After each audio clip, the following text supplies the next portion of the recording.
इस पृथ्वी पर नैमिषारण्य तीर्थ सबसे पवित्र और महान है। आकाश में पुष्कर तीर्थ और पाताल में चक्र तीर्थ को सर्वाधिक श्रेष्ठ कहा जाता है। पृथिव्याम नैमिषम पुण्यमाकाशे तु पुष्करम चक्र तीर्थस्तु महाबाहो पाताल तले विदुः।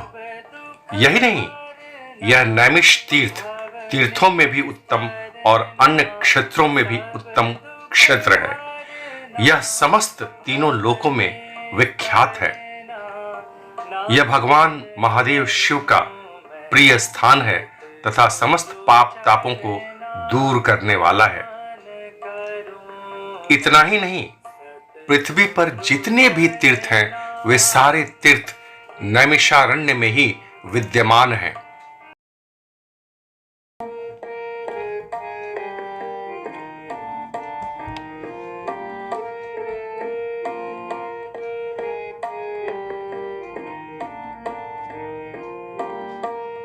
पृथिव्याम यानि तीर्थानि तानि सर्वाणि नैमिषे इदं त्रैलोक्य विख्यातम तीर्थ नैमिष मुक्तमम।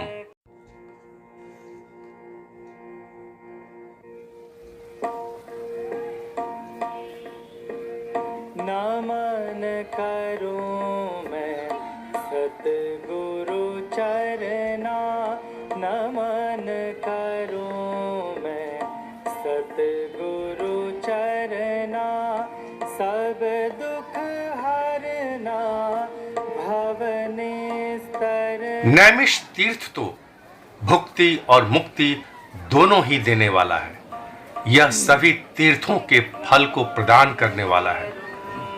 तीर्थ तु नैमिषम नाम सर्व तीर्थ फल प्रदम।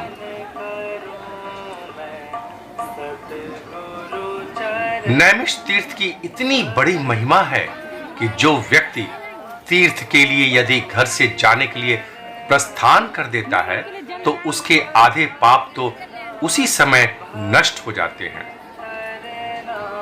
नैमिष क्षेत्र में प्रवेश करते ही उसके सभी पाप छूट जाते हैं। नैमिषम प्रार्थयानस्य पाप स्यार्ध प्रणश्यति प्रविष्टमानस्तु नरः सर्व पापात् प्रमुच्यते। एक बार सभी देवगण भगवान ब्रह्मा के पास गए और बोले, भगवान, मनुष्यों को कहां और किस प्रकार मुक्ति मिल सकती है? तब भगवान ब्रह्मा ने कहा, ठीक है, तुम लोग 1000 वर्ष तक भगवान शंकर की तपस्या करो। सत्र के अंत में तुम्हारे पास मेरे द्वारा भेजे गए वायुदेव आएंगे और वही तुम लोगों को कल्याण के उपाय बताएंगे। 1000 वर्षों तक तुम लोग जहां सत्र करोगे उस पवित्र स्थान को मैं तुम्हें बता देता हूं। ऐसा कहकर प्रजापति ब्रह्मा ने एक मनोमय चक्र का सृजन किया और कहा कि इस चक्र की नेम जहां पर विशीर्ण होगी, धसेगी, वह देश तपस्या के लिए शुभ होगा। ऐसा कहकर प्रजापति ब्रह्मा ने महादेव शिव को प्रणाम कर वह चक्र छोड़ दिया। वे ऋषिगण भी प्रसन्न चित्त होकर उस चक्र के पीछे पीछे चल पड़े। वह मनोमय चक्र समस्त तीनों लोकों में विचरण करता हुआ एक सुंदर स्वादिष्ट जल वाले किसी वन में गिरा। जहां उस चक्र की नेमी विशीर्ण हुई, वही वन नैमिष नाम से विख्यात हुआ, जो अनेक यक्ष, गंधर्व, विद्याधरों से युक्त था। ये जो चक्र तीर्थ देख रहे हैं आप, ये 28वां कलयुग का चक्र तीर्थ है। 27 बार कलयुग आ चुका है और ये 28वां कलयुग है। सतयुग में ब्रह्मा जी के पास ऋषिगण गए, निवेदन करने लगे कि हमको ऐसी तपोभूमि बताइए जहाँ पर हम तपस्या कर सकें, जहाँ पे कलयुग का वास ना हो। ब्रह्मा जी के निवेदन करने पर, ऋषियों के निवेदन करने पर ब्रह्मा जी ने विष्णु भगवान से पूछा, विष्णु भगवान ने शिव से पूछा और ब्रह्मा ने एक ब्रह्म मनोमय चक्र की उत्पत्ति की। बोले इसकी नेमी जहाँ पर क्षीण हो जाएगी वही सबसे पवित्र भूमि होगी।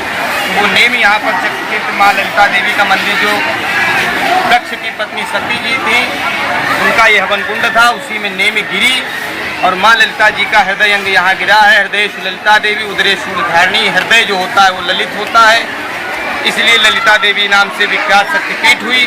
और जो ये चक्र तीर्थ है, यहाँ पे नेमी गिरी है, आरण्य नाम का जंगल था, इसलिए नैमिषारण्य हुआ।